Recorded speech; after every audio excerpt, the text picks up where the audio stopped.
Is there anything more terrifying and yet strangely exhilarating than watching a front office roll the dice on a pitcher who has touched both the absolute peak of greatness and the deepest valleys of struggle?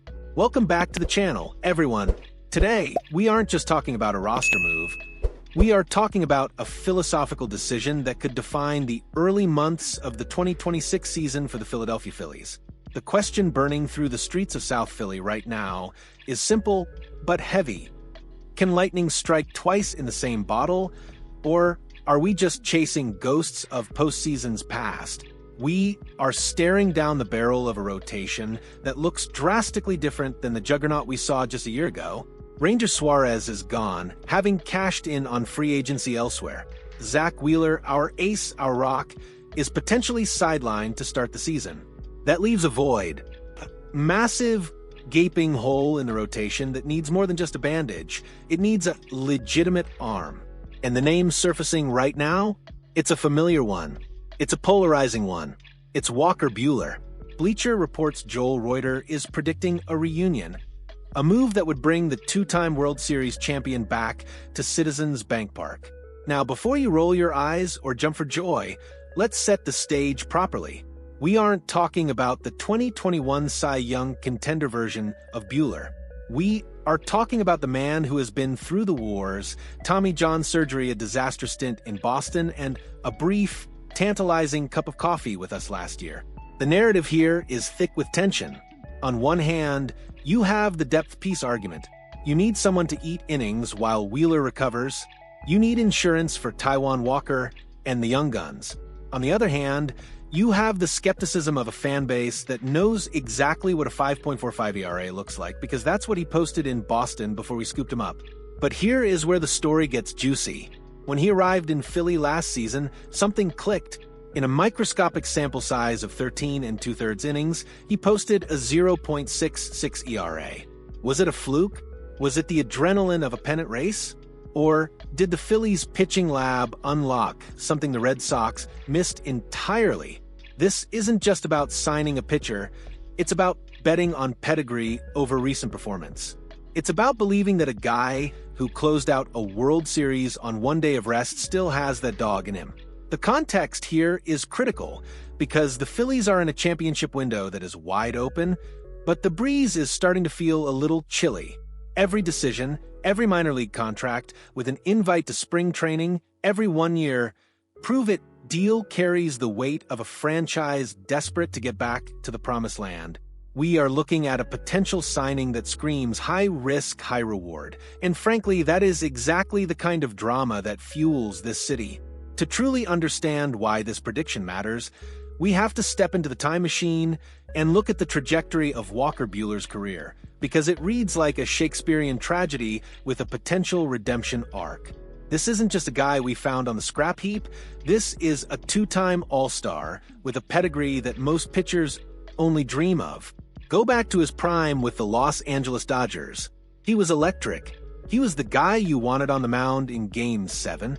He had the swagger, the fastball, and the breaking stuff to silence any lineup in baseball. But the baseball gods are cruel, and the elbow injuries began to mount. The Tommy John surgery in 2023 was a turning point, a demarcation line between Ace Buehler and Survivor Buehler. Since 2022, the numbers are ugly. A 4.83 ERA across 54 games is not what you pay top dollar for. It's the kind of stat line that gets you designated for assignment. Let's dissect the Boston experiment. The Red Sox signed him thinking they were getting the guy who dominated the 2024 postseason. Remember that? He had a 3.60 ERA in the playoffs that year. He shook off a rough first start where he gave up 6 runs in the second inning and then turned into a machine. In his final 3 outings of that postseason run, he was unscored upon. He clinched the World Series on 1 day of rest. That is legendary stuff. That is the stuff statues are made of. Boston saw that and paid him. And what did they get? A disaster. A 5.45 ERA in 23 games. The velocity was inconsistent, the command was shaky, and the Fenway faithful, who are just as ruthless as we are, let him hear it. The Red Sox moved on because they saw a broken asset. They saw a sunk cost. But then came Philadelphia. When the Phillies picked him up last season, it was a low-risk flyer. And suddenly, the script flipped. In those 2 starts and limited innings, he looked comfortable. He looked like he belonged. Why? Is it the coaching staff? Is it the atmosphere at the bank? Or is it simply that Buehler operates best when his back is against the wall? Historically, the Phillies have had a mixed bag with reclamation projects. For every success story, there's a veteran who comes here and completely implodes. But Buehler feels different because we've seen the ceiling. We know the ceiling is a World Series ring. We aren't asking him to be the ace anymore. We have Nola. We have Sanchez. We have the emerging superstar in Andrew Painter. We just need Buehler to be the bridge. We need him to be the veteran presence who can give you 5 solid innings in April and May while Wheeler gets right. It's a role shift, and if Buehler accepts that, this could be the steal of the offseason. Now, let's get into the nitty-gritty of the roster construction, because this is where the rubber meets the road. If Joel Reuter's prediction comes true, and Buehler signs, what does the 2026 Phillies rotation actually look like? It's a fascinating puzzle. You have Aaron Nola, the longest-tenured Philly, anchoring the staff. You have Christopher Sanchez, who has developed into a legitimate mid-rotation weapon with that devastating changeup. You have Jesus Luzardo, the lefty with electric stuff, who we acquired to bring balance to the force. And then you have the wild cards. Taijuan Walker is still here, carrying a hefty contract and a lot of question marks regarding his consistency and health. And of course, the crown jewel of the farm system, Andrew Painter. Everyone wants to see Painter unleash hell on the National League. But are we really going to put the weight of the early season entirely on a rookie's shoulders, especially coming off his own injury history? This is where the Buehler factor becomes essential. Think about the cap hit and the roster flexibility. Buehler isn't going to command a $200 million deal. He's likely looking at a 1-year incentive-laden contract, a prove-it deal part 2. This fits perfectly into the Phillies' financial structure, allowing Dave Dombrowski to allocate resources elsewhere, perhaps the bullpen or a right-handed bat off the bench. But beyond the money, think about the clubhouse chemistry. Buehler has been to the mountaintop. He knows what a championship locker room feels like.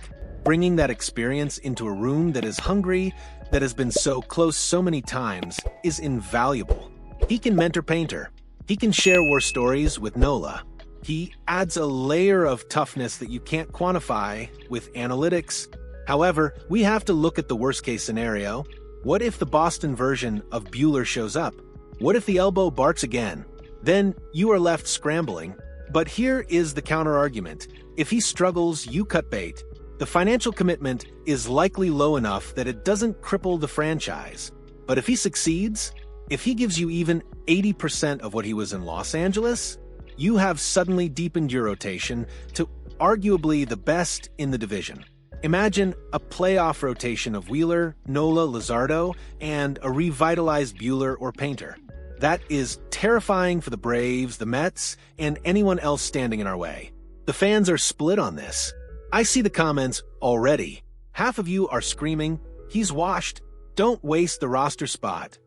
The other half is saying, "It's a low-risk move with massive upside. Do it." This division creates a unique pressure cooker.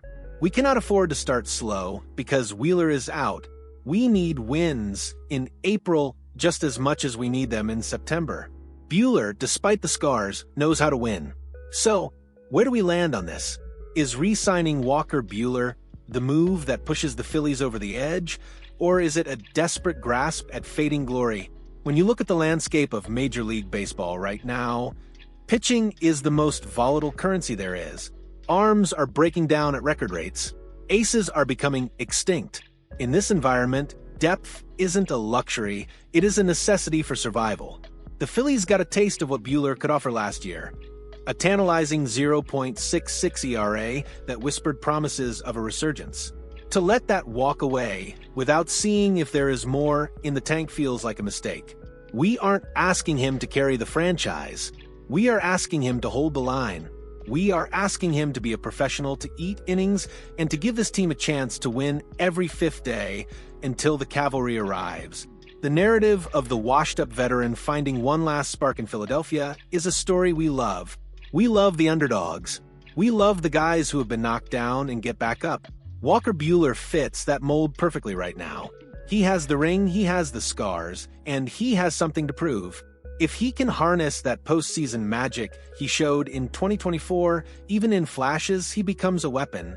If he falters, the Phillies have the depth in the minor leagues to pivot, but you don't win World Series titles by playing it safe. You win by making calculated gambles on talent. And make no mistake, the talent is still in that right arm. It just needs to be coaxed out, managed, and unleashed at the right moments.